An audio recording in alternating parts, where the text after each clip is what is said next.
Yeah, I think it's important to have a future that is inspiring and appealing. I mean, I just think that there have to be reasons that you get up in the morning and you want to live. Like, why do you want to live? What's the point? What inspires you? What do you love about the future?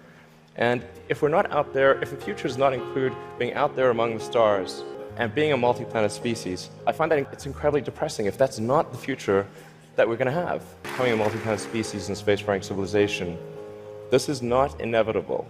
It's very important to appreciate this is not inevitable. The sustainable energy future, I think, is largely inevitable, but being a spacefaring civilization is definitely not inevitable.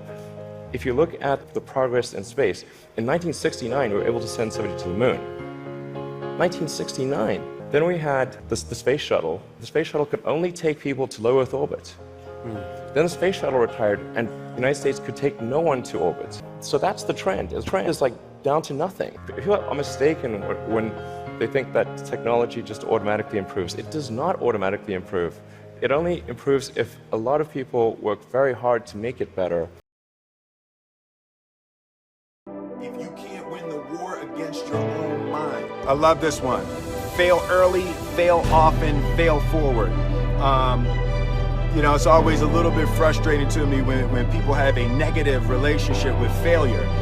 Failure is a massive part of being able to be successful. You have to get comfortable with failure. You have to actually seek failure. Failure is where all of the lessons are. You know, when you go to the gym and you work out, you're actually seeking failure. You want to take your muscles to the point where you get to failure, because that's where the adaptation is. That's where growth is.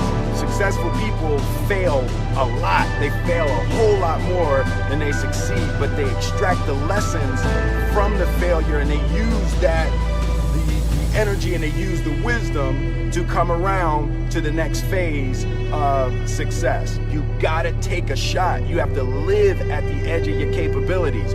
You gotta live where you're almost certain you're gonna fail. That's the reason for practice. Practice is controlled failure. You're getting to your limit, getting to your limit, getting to your limit.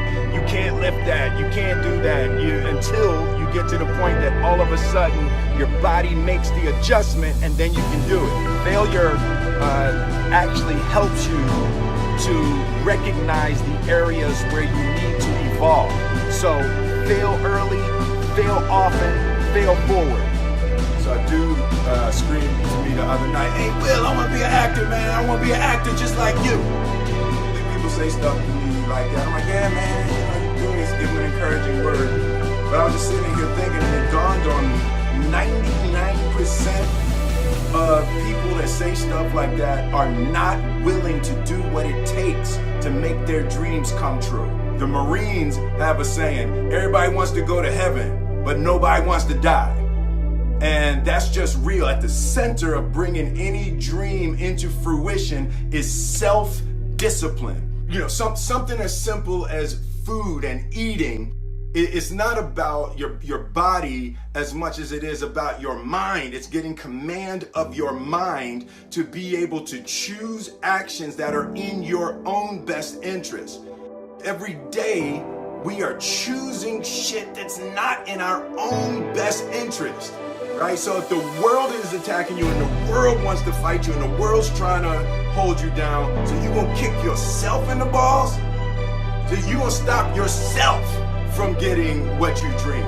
Self-discipline is the center of all material success. You cannot win the war against the world if you can't win the war against your own mind. I applied for Harvard for 10 times, rejected. When KFC come to my city, 24 people went for the job. 23 people were accepted. I was the only one guy. One of the secret source for Alibaba's success is that we have a lot of women. 47% of our company are women.